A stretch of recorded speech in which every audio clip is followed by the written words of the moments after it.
행복의 기준이 다 다릅니다. 그죠? 행복의 기준이 다 달라요.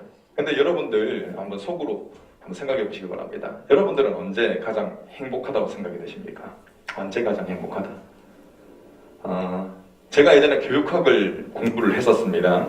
그래서 메슬로우라는 이런 학자가 있어요. 이 학자가 좀 친근하게 다가오는 편입니다. 교육학을 공부했기 때문에. 자, 메슬로우의 욕구 이론이다라는 거, 욕구 이론 많이 들어보셨을 거예요. 욕구에도 단계가 있다라는 겁니다. 근데 가장 하위 욕구가 채워져야지 그 윗단계 욕구가 채워진다는 겁니다. 좋습니다. 이게 바로 메슬로우의 욕구 이론 대응입니다. 대응학을 연구하는 것도 있잖아요. 그렇죠. 네. 그 부분에 있어서 또 다음에 뭐 다룰 시간 있으면 또 다루도록. 신비입니다, 신비. 아까 보셔도 잘 되는 거. 마이크 스위치. 네. 네. 죄송합니다. 네. 한 김에 그냥 벗을게요. 제일 먼저 생존의 욕구가 있습니다. 이 생리의 욕구다라고 하는데, 이 생존의 욕구가 채워져야지 그 윗단계 안전의 욕구가 또 생기고, 그 다음에 예정과 소속감, 제일 마지막에 뭐 자아 실현 이런 욕구가 이제 생기게 된다는 거예요. 자, 그런데 여러분, 우리가 하나님의 말씀을 이게 살펴보는 사람들이지 않습니까? 그래서 하나님의 말씀을 보니까 어떻게 되어 있냐면은 민수기 27장 16절에는 한번 좀 넘겨주시기 바랍니다. 요라는데 감사합니다. 여호와 모든 육체의 생명의 하나님이요, 뭐라고 이야기합니까? 자, 하나님께서는 모든 것에 생명을 불어넣어 주시고 또 그것을 유지하시는 분이십니다. 그냥 뭐 자연적으로 알아서 되겠지라고 많은 사람들은 생각을 하지만, 그것이 살아갈 수 있도록 해주시는 분은 하나님이다 라는 겁니다. 자, 그런데 이게 실상은 이러한데, 인간이 타락을 했습니다. 그래서 영적인 감각이 마비되었죠. 그렇기 때문에 하나님께서 다스리심에도 불구하고 이 하나님의 다스림에 대해서 무감각해지게 됐다는 겁니다. 자, 이 때문에 어떻게 되냐면 하나님과 단절된 것이 정말 심각하게 고통스러운 것이거든요. 근데 이 고통이 느껴지지 않습니다. 왜? 마비됐기 때문에. 여러분, 감각이 없다고 해서 건강한 건 아니죠. 뭐 성경에 보면은 하늘로부터, 하나님으로부터 벌을 받았기 때문에 생긴 질병이다라고 하는 게 나병이거든요. 나병이 어떤 질병입니까? 뭐 피부병인데 감각이 없는데 이제 이게 썩어가는 그런 이제 질병입니다. 그래서 감각이 없다고 해서 건강한 것은 아니다라는 것을 증명할 수가 있습니다. 이 질병으로. 여러분, 감각을 느끼지 못하는 것은 오히려 심각한 질병입니다. 하나님과 단절된 사람이 하나님에 대한 별다른 감동이 없다고 하더라도, 감흥이 없다고 하더라도 하나님과, 생명의 근원이신 하나님과 끊어져 있잖아요. 그러니까 그 사람은 어떤 상태냐면은 영적으로 기갈된 상태입니다. 목말라 있는 그런 상태라는 겁니다. 오직 하나님과 연결돼야 이 생명을 공급받습니다. 하나님과 연결돼야 생명을 공급받는다고? 이거는 믿음이 없는 사람에게는 어떻게 들리냐면은 자다가 봉창 두드리는 소리 들려요. 자, 그런데 실상은 그러하다라는 겁니다. 성경이 그것을 밝히 보여주고 있습니다. 하나님이 생명의 원천임을 깨달은 자들에게는 어떤 시간이 가장 행복한 시간이냐? 하나님께 예배드리는 시간이 가장 행복한 시간입니다. 어떤 사람들요?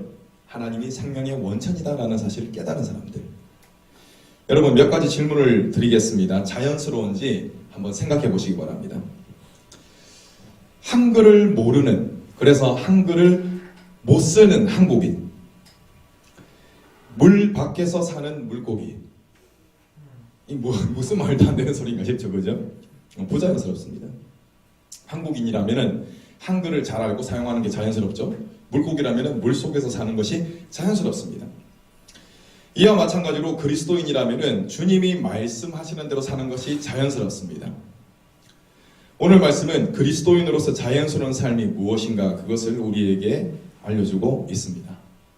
결론을 먼저 말씀을 드리자면은 다른 이들에게 기쁨을 주는 삶. 어떤 삶요? 다른 사람에게 기쁨을 주는 삶.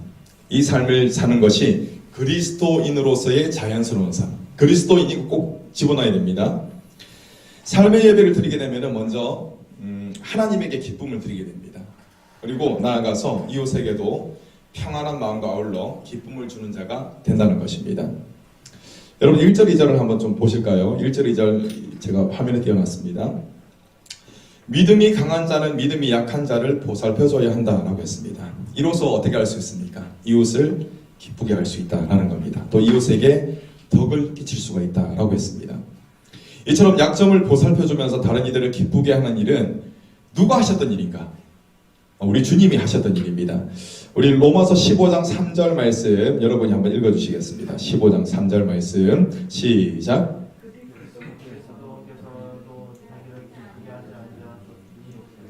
주를 비방하는 자들의 비방이 내게 미쳤나이다 함과 같으니라. 아멘. 제일 앞부분에 어떻게 되어 있습니까? 그리스도께서도 자기를 기쁘게 하지 아니하셨다. 여러분, 예수님이 본인의 기쁨을 위해서 살아가셨습니까? 그렇지 않습니다. 하나님의 뜻에 순종하셨습니다. 그래서 많은 이들로부터 멸시와 천대를 받으신 분이 우리 예수님입니다. 그리고 결국엔 십자가에 달려 돌아가시기까지 하셨죠. 여러분, 십자가가 지금 많이 이제 조각품으로 나오고 또 이제 성화에도 나오죠. 근데 이게 왜곡된 부분이 있습니다. 십자가는 뭐 고통의 상징이기도 하지만 수치의 상징입니다. 이게 달려가지고 이제 죽을 때 어떻게 달리는지 제가 지난번에 이야기를 했었죠, 그죠? 인권이 완전히 그냥 짓밟히는 그 장소가 십자가입니다. 그냥 발가벗겨진 채로 매달리는 곳, 그곳이 십자가라는 겁니다. 그런데 예수님께서는 그곳에 고통과 수치의 상징인 십자가에 달리셨다라는 겁니다. 그렇게 자신의 기쁨을 던져버리시고 다른 이들에게 기쁨과 평안을 주신 것입니다. 그리스도인이라면 다른 이들에게 기쁨을 주는 삶, 이 삶이 그렇기 때문에 자연스럽고 당연한 것이 되는 것이죠. 자, 그렇다면 우리는 질문을 할 수가 있습니다. 예수님처럼 우리는 십자가 질 수가 없어요. 능력받기야. 그렇다면 우리가 어떻게 할 때 다른 이들에게 기쁨을 줄 수 있는가라는 그런 질문이 떠오릅니다. 오늘은 그 질문에 대한 대답을 한번 해보겠습니다. 자, 어떻게 하면 한번 넘겨주시기 바랍니다. 언제 다른 이들에게 기쁨을 줄 수 있는가? 자, 첫 번째 한 번 더 눌러주십시오. 자, 보이십니까? 같이 읽겠습니다. 시작. 말씀에 소망을 두고 말씀을 따를 때, 이때 기쁨을 줄 수가 있습니다. 자, 3절 말씀을 한번 눈으로 좀 보십시오. 3절 중반부에 기록된 바라고 했습니다. 여러분, 예수님은 무엇을 따르셨다는 것입니까? 기록된 바를 따르셨습니다. 즉 하나님의 말씀을 따르셨습니다. 하나님의 말씀은 무엇이었냐면은 예수님이 오시기 수천 년 전 혹은 몇백 년 전에 예언된 말씀이 있습니다. 그 말씀을 예수님은 따르셨다는 것이죠. 여러분, 그 예언된 말씀이 예수님에게 있어서 막 좋고 해피한 그런 예언이었다면은 따르는 것이 기쁘시겠지, 그죠? 그런데 그게 막 이제 고통을 당하고 죽임을 당하고 이런 내용이었다는 것입니다. 그러면 따르고 싶지가 않겠죠. 그런데 그럼에도 불구하고 예수님께서는 그 기록된 바 말씀을 따르셨다는 것입니다. 여러분, 예수님이 이 말씀을 따르지 않으셨다면 정말 편안한 삶을 사실 수도 있습니다. 그럼에도 불구하고 예수님은 기록된 바 말씀을 따르셨습니다. 그 결과 우리 주님은 인류 구원의 사명을 이루셨습니다. 그리고 주님을 믿고 따르는 모든 자들을 구원으로 이끌어 주시는 것입니다. 왜요? 예수님이 기록된 바 하나님의 말씀을 따르셨기 때문에 그렇다라는 것입니다. 자, 이는 우리 주님께서 철저하게 말씀 따르셨기 때문에 그렇습니다. 우리 4절 말씀 한번 보겠습니다. 4절 한번 띄워주십시오. 제가 읽어드리겠습니다. 무엇이든지 전에 기록된 바는 우리의 교훈을 위하여서 기록된 것이니. 아멘. 자, 여러분, 4절 앞부분에 나오는 것도 어떤 것이죠? 기록된 바다라고 했습니다. 하나님의 말씀인 것이죠. 4절은 성경이 기록된 목적이 무엇인가를 우리에게 알려주고 있습니다. 먼저는 우리의 교훈을 위해서 기록된 것이고, 또 인내와 위로를 얻도록 만들기 위해서 기록된 것이 바로 하나님의 말씀이다라는 겁니다. 이처럼 말씀을 통해서 얻을 수 있는 것, 그것은 말씀에 소망을 두고 따를 때 가능하다는 것, 그것을 우리는 꼭 기억해야 합니다. 말씀에 소망을 두고 말씀을 따를 때 그것을 통해서 얻을 수 있는 유익이 있습니다. 여러분, 우리 주님을 다시 한번 더 생각을 해봅시다. 주님은 오직 말씀에 소망을 두셨습니다. 예수님이 처하셨던 현실은 어땠죠? 어려웠습니다. 여러분, 제가 단언컨대 우리 인류가 많은 발전을 거듭해서 지금 삶의 질이 많이 나아졌습니다. 그런데 항상 따라오는 게 뭐냐면 어려움입니다. 어떤 시대에든지 어려움이 있습니다. 자, 우리 주님의 현실 어려웠습니다. 지금 우리의 현실도 쉽다고는 할 수 없죠. 어렵습니다.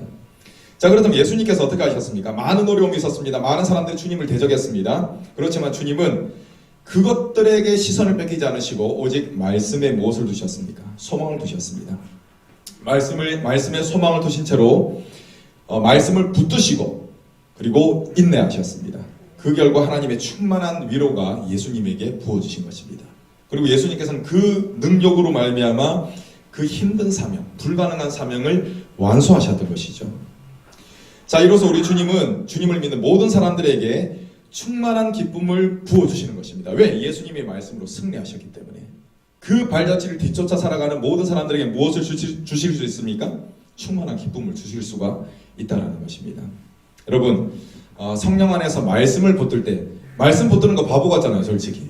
그죠? 그렇지만 미련하게 보이지만 그럼에도 불구하고 우리 주님의 발자취를 따를 때, 그때 나에게 기쁨이 충만해진다는 사실.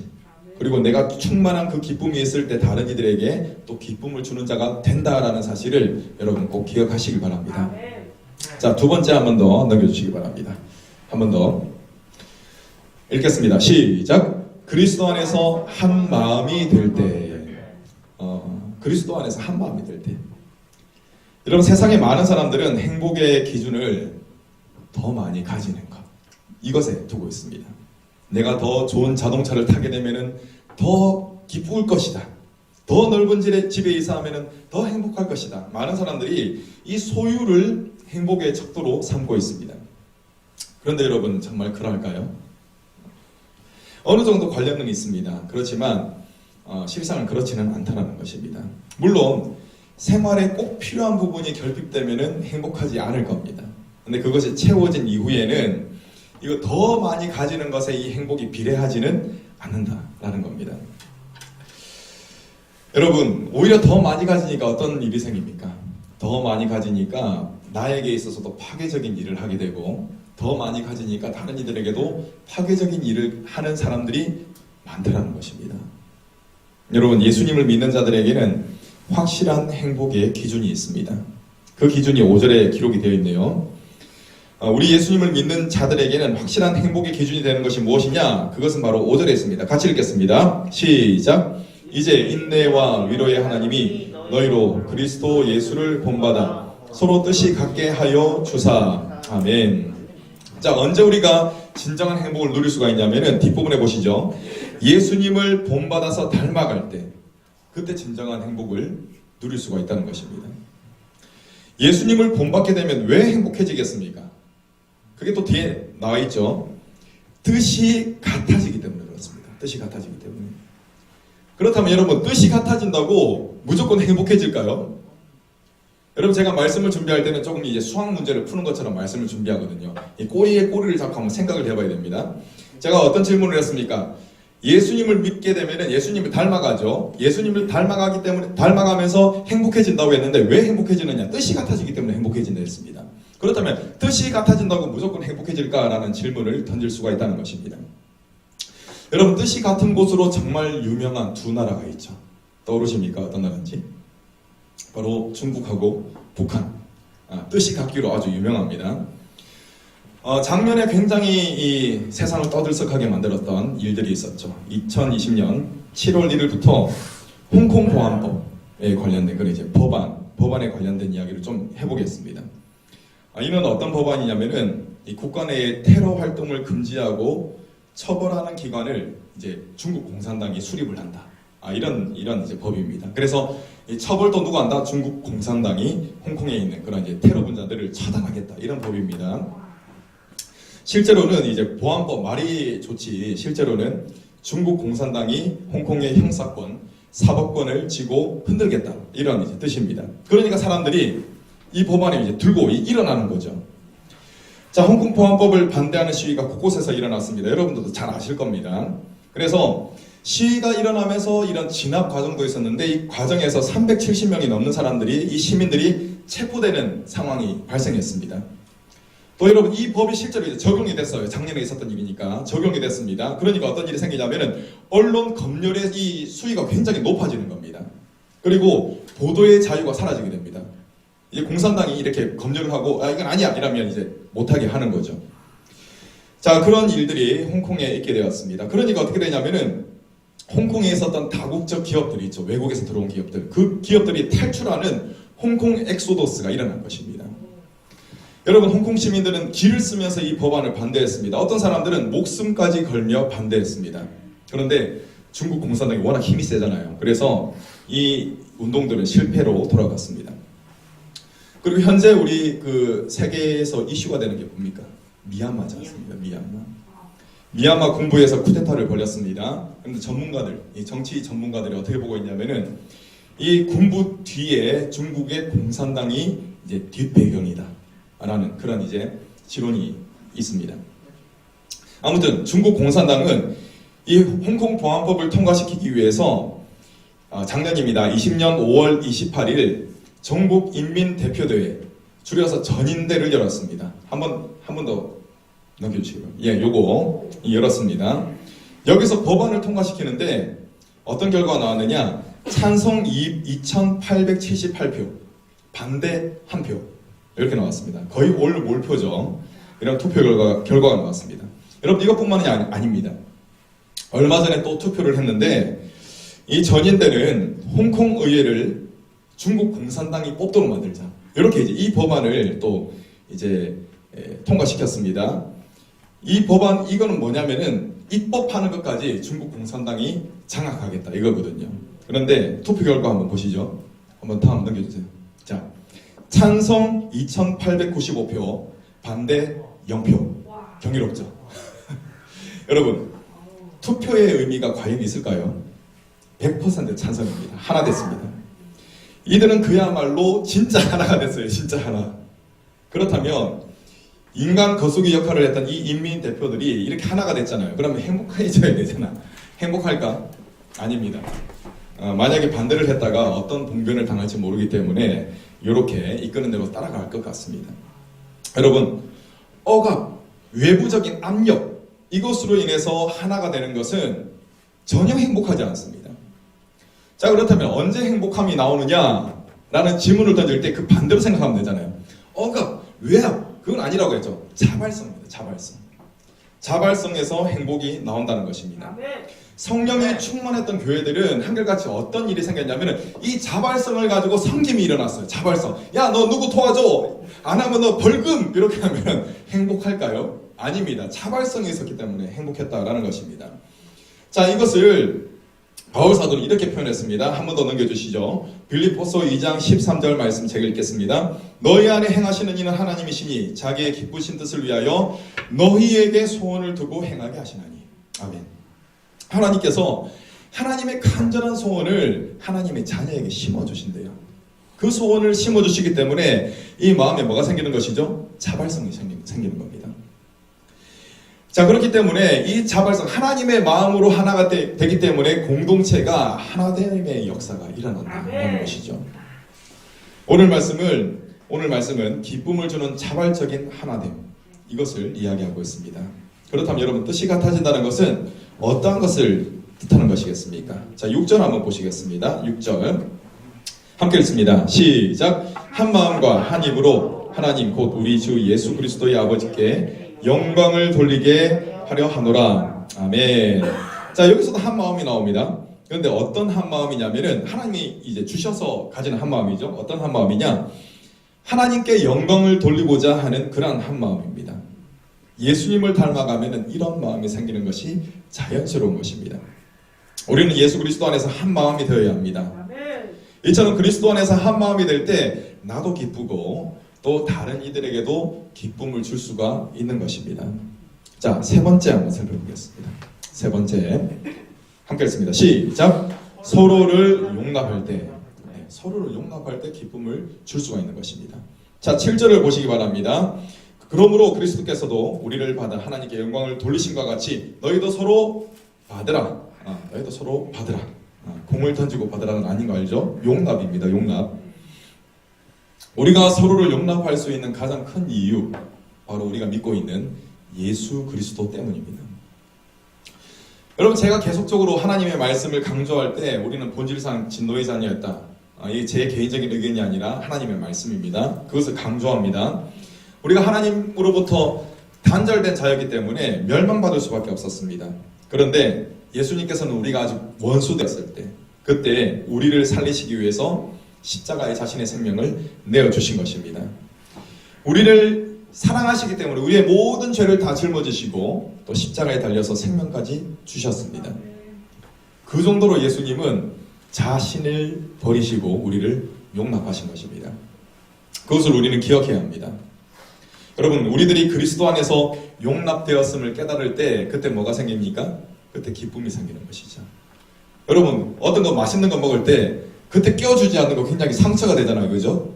그때 용납해주는 거, 같이 먹자, 용납해주고 받아들이는 거, 그것도 얼마나 감사합니까?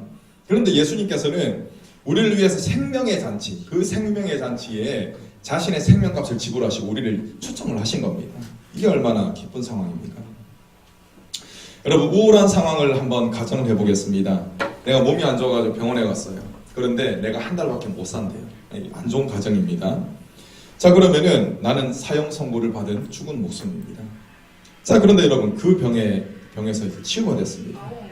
내가 구원을 받았습니다. 생명을 얻었어요. 그러면 기쁨이 생기지 않겠습니까? 육신의 질병에서 구원받은 것도 이렇게 기쁩니다. 하물며 영원한 생명을 얻는 기쁨은 어떠하겠습니까? 비교할 수 없을 정도인 것이죠. 그런데 여러분, 우리가 너무나 하나님으로부터 이게 너무 당연한 것으로 여기기 때문에 이 기쁨이 사라진 그런 경우도 있다는 것입니다. 여러분이 혹시 그렇지는 않습니까? 여러분, 이 기쁨은 정말 표현이 불가능한 것입니다. 다시 말씀드립니다. 우리가 용납되었을 때 충만해지는 것이 무엇이라고 했습니까? 그것이 기쁨이라고 했습니다. 용납받았음에 대한 기쁨이 충만하기 때문에 다른 이들을 용납하는 것이 마땅한 일이 되는 것입니다. 저 인간만큼은 안 돼. 이러지는 않는다는 것이죠. 8절 말씀처럼 하나님의 진실하신 사랑이 그리스도의 용납하심으로 나타났다라는 것입니다. 여러분, 사랑한다면 용납하게 되어 있습니다. 여러분, 어떤 마음을 가질 때 그러면 어떤 마음을 가질 때 다른 사람을 용납할 수가 있겠습니까? 우리 주님을 보면 다 그 답이 나와 있어요. 겸손할 때. 겸손한 마음을 가질 때 다른 사람을 용납할 수가 있습니다. 우리 주님은 어떤 분이시냐? 하나님과 같은 분이셨습니다. 아예 그냥 하나님과 같은 본체라고 하셨습니다. 자, 그런데 예수님께서는 한없이 낮아지셨습니다. 그래서 아기로 태어나시고 보살핌을 받는 그러한 존재로 태어나시고, 그리고 십자가에서는 정말 힘없이, 정말 많은 사람들이 실망했을 겁니다. 예수님을 보고. 왜? 너무나 힘없이 십자가에서 돌아가셨으니까. 자, 그 정도로 예수님께서는 낮아지셨습니다. 이렇게 예수님이 낮아지심으로써 모든 사람들을 다 용납하셨다는 것입니다.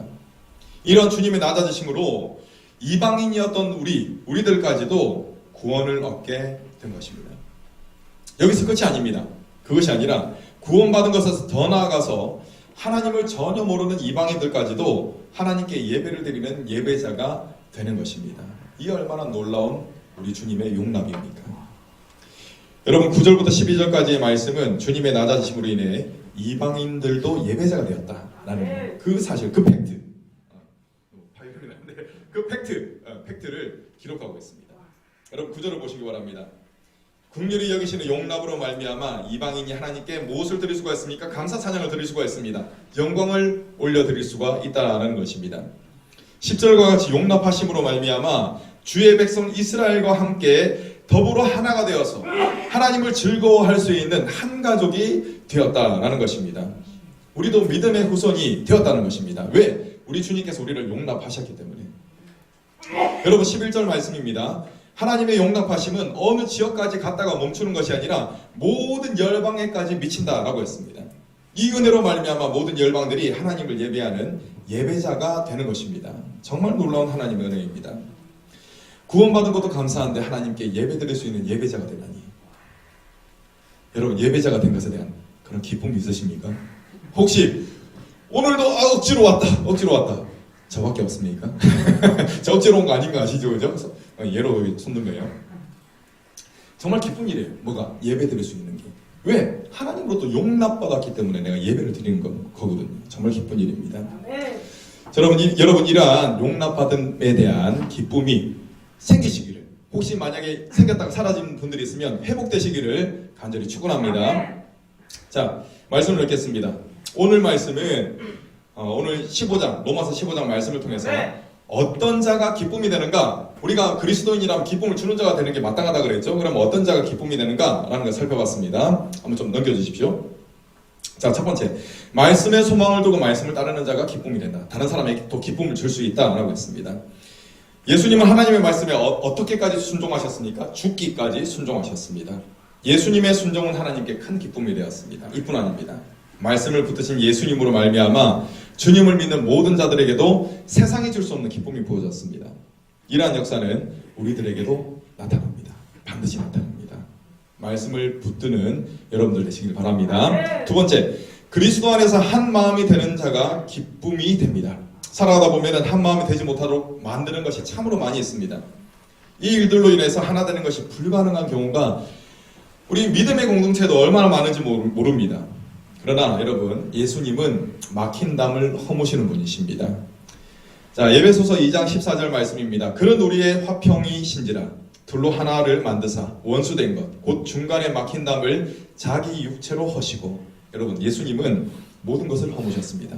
지금 에베소서 이 말씀은 이방인과 유대인 사이에 이런 이 뚫을 수 없는 벽, 이것을 예수님께서 허무셨다라는 그런 내용인데 나중에 또 자세하게 제가 좀 설명을 드리겠습니다. 아무튼 주님께서는 어떤 분이시다? 막힌 담을 허무시는 분이시다라는 겁니다. 예수님을 닮아가면은 자존심을 내려놓을 수가 있습니다. 예수님을 닮아가면 나의 고집을 꺾을 수가 있습니다. 그렇기 때문에 예수 그리스도 안에서 한 마음이 될 수가 있는 것이죠. 자, 세 번째, 서로를 용납하는 자가 기쁨을 줄 수가 있습니다. 여러분, 사실 누군가를 용납한다는 것은 굉장히 힘든 일입니다. 모든 사람을 용납하는 것은 딱 잘라놓고 불가능합니다. 그러나 우리가 다른 이들을 용납할 때 기쁨이 부어진다라는 사실을 기억하시기 바랍니다. 기쁨이 부어지는 것, 그것은 우리 예수님을 기억하는 삶을 살 때, 어떤 삶이요? 예수님을 기억하는 삶을 살 때에 그때 다른 이들을 용납하는 삶, 그 삶을 살 수가 있는 것입니다. 그리스도는 도무지 용납할 수 없는 나 같은 사람까지도 용납하셨습니다. 그렇다면 우리도 용납하는 삶을 사는 것이 마땅합니다. 내 힘으로는 불가능합니다. 그러나 그리스도와 동행하면 가능해진다라는 것입니다. 여러분, 오늘 말씀을 통해서 나는 그리스도인이다, 그죠? 내가 그리스도인이면 나는 그리스도인이다. 나는 기독교인이다. 그렇죠. 기쁨을 주는 사람이 되는 것이 마땅하다. 그러면 이렇게 세 가지가 나의 삶의 열매로 나타난다라는 사실을 우리가 살펴보게 되었습니다. 이러한 삶의 열매들이 저와 여러분들의 삶에 가득 넘치기를 간절히 축원합니다.